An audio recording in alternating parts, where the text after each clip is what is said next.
कि मेरा सौभाग्य है कि मैं भारतीय जनता पार्टी के उम्मीदवार चुना गया और मैं धन्यवाद करना चाहता हूँ तमाम नेतृत्व का, मोदी जी का, अमित शाह जी का, नड्डा जी का, हमारे जयराम जी, हमारे बिंदल साहब का और तमाम इनके नेतृत्व का कि जिसने मेरे को इस काबिल समझा, योग्य समझा। और मैं उम्मीदवार हूँ, जैसे आपने कहा सोचा, तो उम्मीदवार जो है हमारी लड़ाई जीतने के लिए होती है और ये भी जीतने के लिए लड़ाई है। हम कम हो बट ज़्यादा हो वो मेरे को फ़र्क नहीं पड़ता।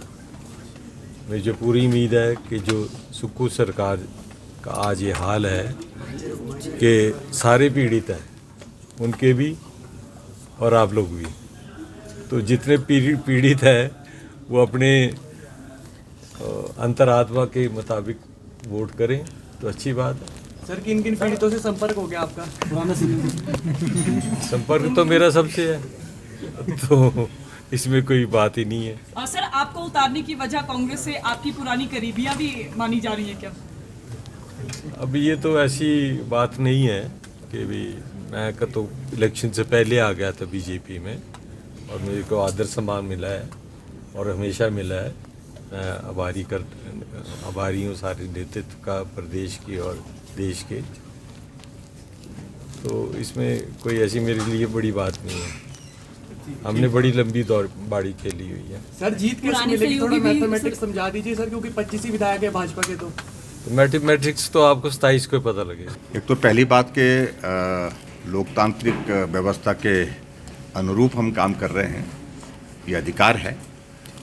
और जहां तक आप पूछ रहे हैं कि अचानक निर्णय लिया, भारतीय जनता पार्टी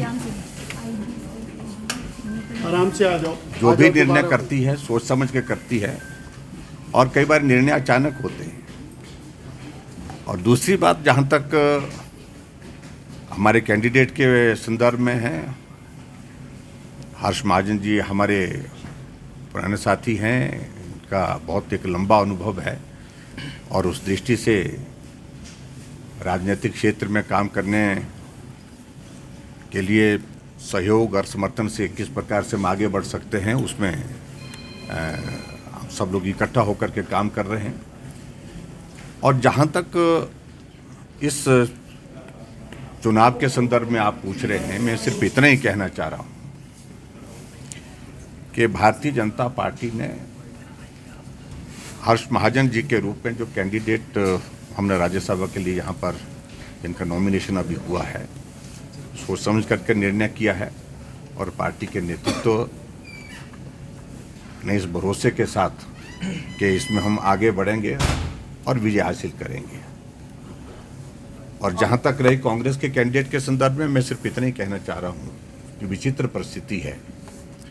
हिमाचल प्रदेश में कांग्रेस पार्टी की सरकार ने तय किया कि वाटर सेस हम लगाएंगे और वाटर सेस लगाने के उस निर्णय के खिलाफ जो कंपनियां कोर्ट में गई हैं, उसके वकील राज्यसभा के कैंडिडेट बने हुए हैं। और कितना विरोधाभास है ये। और इसमें पहले तो मुझे लगता है कि मुख्यमंत्री को अपनी परिस्थिति स्पष्ट करनी चाहिए कि पार्टी हाईकमान ने इस प्रकार का जो निर्णय लेकर के, जिस मुद्दे को लेकर के वो हमेशा सदन के अंदर सदन के बाहर बोलते रहे हैं, वाटर सेस के इशू को लेकर के, उसमें सबसे पहले उनको आज इस बात को स्पष्ट करना चाहिए कि वो ठीक है या जो उनके राज्यसभा के कैंडिडेट हैं वो ठीक है। ये भी एक विषय है। जहाँ तक दूसरे राज्य के संदर्भ में, मैं समझता हूँ कि हिमाचल बहुत छोटा सा राज्य है और इस छोटे से राज्य में हमारे पास राज्यसभा की सीटें ही बहुत कम होती हैं। 3 सीटें आती हैं, एक सीट क्रमशः आती रहती है।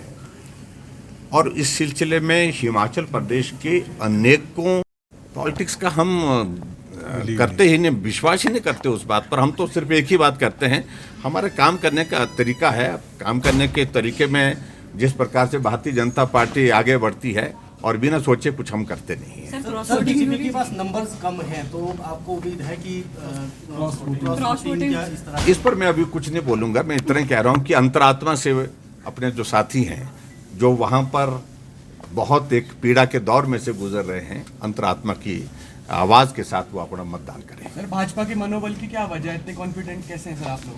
जीत को लेकर कितने आश्वस्त हैं? देखिए, जो भी हम चुनाव लड़ते हैं, हम एक पूरे जोश के साथ, एक पूरी ताकत के साथ लड़ते हैं और इस चुनाव को भी उसी तरह से लड़ रहे हैं। और चुनाव जीतने के लिए, चुनाव लड़ने के लिए नहीं, जीतने के लिए लड़ा जाता है और जीतने के लिए लड़ रहे हैं।